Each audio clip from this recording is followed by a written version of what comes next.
বাংলাদেশের ছাত্র আন্দোলন ও রাজনৈতিক অস্থিরতা শঙ্কার মুখে ফেলে দিয়েছিল নারী টি-20 বিশ্বকাপের আয়োজন। অবশেষে সেই শঙ্কাই সত্যি হলো। 2024 সালের নারী টি-20 বিশ্বকাপ বাংলাদেশ থেকে সরিয়ে সংযুক্ত আরব আমিরাতে নেওয়া হয়েছে।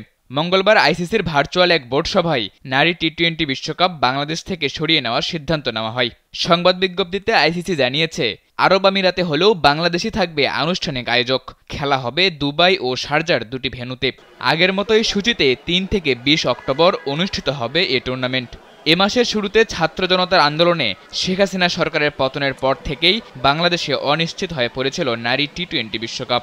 যদিও অন্তর্বর্তী সরকারের পক্ষ থেকে আসার কথা শোনানো হয়েছিল। যমুনা রেফ্রিজারেটর, খাবার ফ্রেশ তো লাইফ জম্পেশ। তবে অস্ট্রেলিয়া সহ বেশ কয়েকটি দেশের নাগরিকদের বাংলাদেশে ভ্রমণের নিষেধাজ্ঞা থাকায় এটি সরিয়ে নেওয়া হয়েছে বলে জানিয়েছেন আইসিসির প্রধান নির্বাহী জিওফ এলারডাইস। তবে নিকট ভবিষ্যতে বাংলাদেশে আইসিসির বৈশ্বিক একটি ইভেন্ট আয়োজনে আশাবাদী আইসিসির প্রধান নির্বাহী।